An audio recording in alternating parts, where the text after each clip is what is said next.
আসন্ন নির্বাচনকে violence free বা হিংসামুক্ত করতে এবার কোমর বেঁধে নেমেছে কমিশন। মুখ্য নির্বাচন কমিশনের নির্দেশ অনুযায়ী প্রতিটি জেলার পুলিশ সুপার এবং পুলিশ কমিশনারদের নিজেদের আওতাধীন সমস্ত থানার সশরীরে পরিদর্শন বাধ্যতামূলক করা হলো। নির্দেশ মেনে রবিবার বাগুইয়াটি থানার পরিদর্শনে আসেন বিধাননগরের পুলিশ কমিশনার মুরলীধর শর্মা। তিনি থানার আইসি এবং আধিকারিকদের সঙ্গে বৈঠকও করে প্রতিটি ভোটারের নিরাপত্তা নিশ্চিত করার নির্দেশ দেন। প্রতিটি মানুষ যেন কোনো বাধা ছাড়াই বুথে গিয়ে নিজের ভোটাধিকার প্রয়োগ করতে পারেন তা নিশ্চিত করেন এবং এখনও পুলিশ এটাই চ্যালেঞ্জ, মূলত কমিশনের নির্দেশ মেনে হিংসামুক্ত ভোট করাতে কতটা প্রস্তুত বা কতটা করতে পারে কমিশনের নির্দেশ অনুযায়ী পুলিশ, এটাই এখন সবচেয়ে বড় চ্যালেঞ্জিং।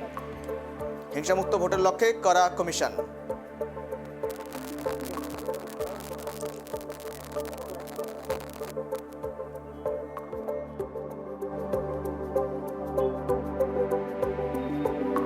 নির্বাচন কমিশন আমাদেরকে ছখানা অবজেক্টিভ দিয়েছেন।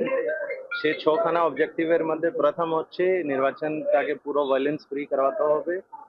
দুই হচ্ছে কোনো ইনডিউসমেন্ট থাকবে না, ইনডিউসমেন্ট ফ্রি হতে হবে। থ্রি হচ্ছে কোনো ইন্টিমিডেশন হবে না, কেউ কাউকে ভয় দেখাতে পারবে না, তো আমাদেরকে ইন্টিমিডেশন ফ্রি রাখতে হবে।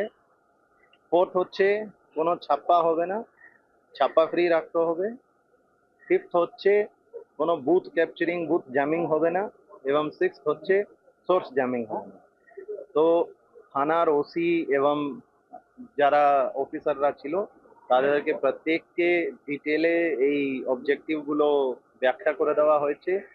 ওদেরকে বলে দেওয়া হয়েছে ইলেকশন কমিশনের এই ছোটা অবজেক্টিভ আমাদেরকে অ্যাচিভ করতে হবে, এবং এটার ক্ষেত্রে আমাদের যা যা স্ট্র্যাটেজি, যা যা প্ল্যানিং করার কথা, যা যা স্টেপ নেওয়ার কথা, সেটা আমরা ডিটেলে আলোচনা করেছি।